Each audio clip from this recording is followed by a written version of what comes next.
Have you ever sat staring out a window or found yourself strolling through a park in a trance, marveling at the energy, dexterity, the laser-focused work ethic of a squirrel?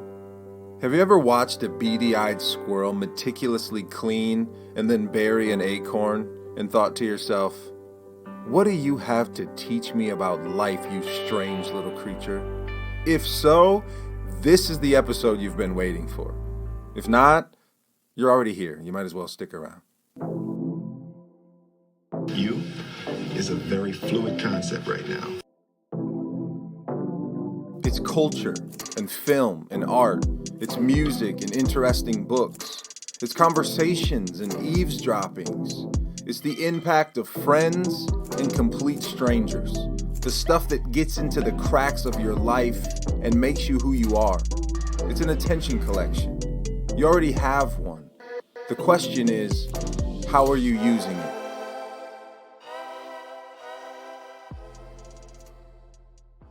One of my favorite writers on the subject of mindfulness opened a chapter in one of his books with a riff on squirrels.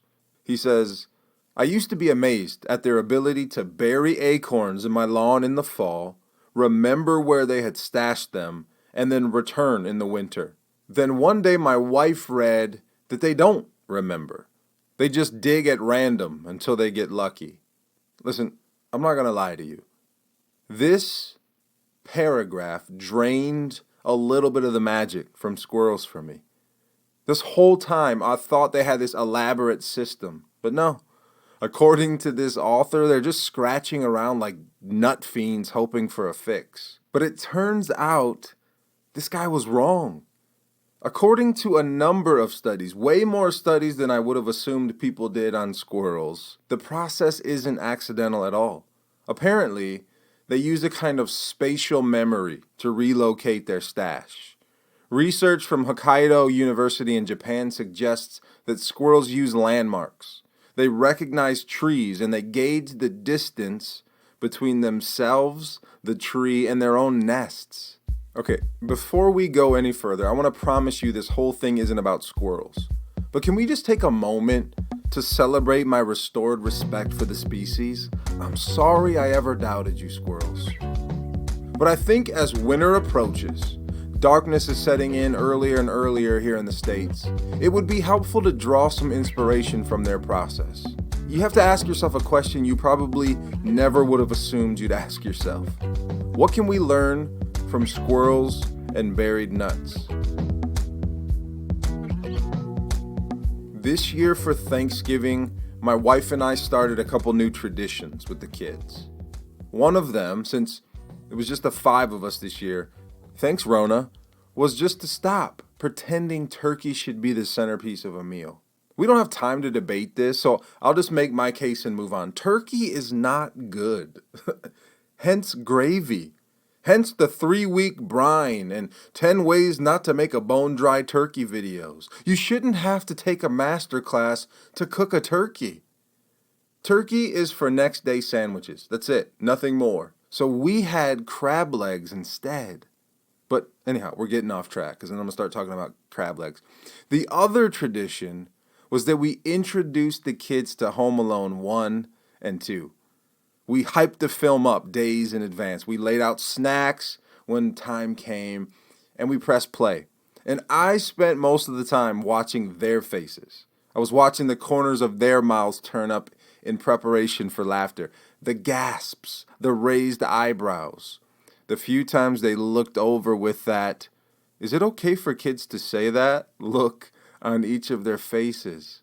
I've always loved these films. I come back to them myself year after year. But to see them respond, to crack up at the same parts I cracked up at, to watch them place these films in their own attention collections was a gift for me. It was a gift for my wife.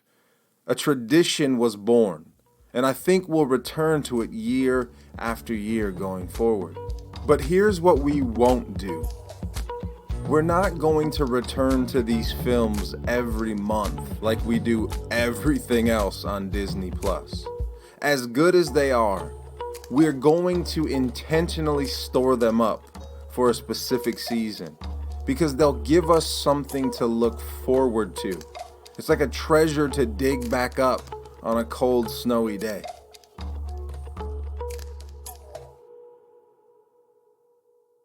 By now, you've probably heard of seasonal affective disorder. Perhaps you've even dealt with it. It shows up at the same time every year because of the loss of sunlight. It's a winter condition. Wherever there's less sunlight, these symptoms can pop up. Fatigue, depression, hopelessness, social withdrawal, and it happens for millions of people. It's serious. But even for those of us who've never encountered this, winter still presents challenges. We lose our sense of time. It feels like 10 p.m. at 5 in the evening. It can affect our concentration. And there's this kind of low-grade anxiety that hovers over the winter months. And that's in a normal year. Add to this the global pandemic that's very much not over, and you can see how challenging this experience can and probably will be for a lot of people this year. During this season, a kind of hunger sets in. And although it often involves food, it's a hunger that food alone can't satisfy. So most of us, at least those of us listening to this podcast, have our food needs met. We hunt for a different kind of sustenance. It's a hunger for connection, for meaning, for purpose. It's a hunger for joy. And this is where it's good to have a stash buried somewhere close by. It's good to take the time beforehand and store up meaningful experiences in preparation for the coming cold. And isn't that what we're doing when we practice traditions? Isn't that the whole function of a tradition? We find something or we have an experience, an exchange takes place, and we store it away so that we can revisit it again and again. Isn't that the whole point of reading and reciting spiritual texts that were written thousands of years ago? To remind ourselves to hope, to nourish our souls, to have a shared experience with those who have gone before and those who will come after us? Isn't that why we tuck away songs and just sing them in one season a year or for special occasions? Isn't that why we tuck away old cards or letters? We actually put them in a drawer or we close them away in a shoebox, out of sight, but close enough to dig them up in moments of sadness or longing or when we need encouragement. Yes, we bury them, but we don't throw them away because we know we'll come back to them down the road. It's why we have dusty record collections and bins full of old photos. You know, if we want to get to them, we might have to move a bunch of stuff. We might have to scrape away layers of dust just to uncover them, let alone engage with them. But doesn't that bring its own kind of joy?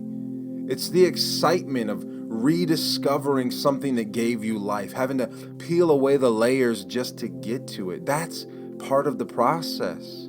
It's why we come back to films. We quote every line. We laugh or we cry in the same spots every time, but we always come back.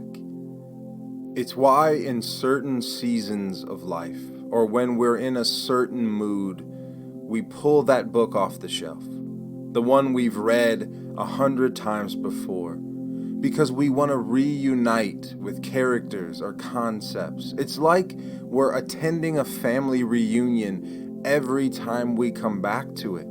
It's the reason we revisit landmarks. They might have no significance to anyone else, but for us, it brings back this familiar feeling. Because these experiences, each one of them, fill us up in different ways. They strengthen us. They sustain us through the changing seasons. They give us something to look forward to. Because no matter where we find ourselves, we know there's something of value to dig up. And just like what we've learned about squirrels, or maybe you already knew it because you're awesome, It's not accidental discovery. Sure, there are surprising encounters every day. There's unexpected moments of meaning everywhere. And we stumble on these things. That in and of itself has value. But we don't rely on these experiences to fuel us. What we do after we bump into them is what makes the difference. It's when we gather these moments, when we intentionally store them up and create ritual and tradition or find touch points to come back to. That's when lasting meaning is found. Which brings me to something that I'm not sure how I've made it almost 70 episodes of this podcast without mentioning. At least I don't recall mentioning it. And that's the show This Is Us.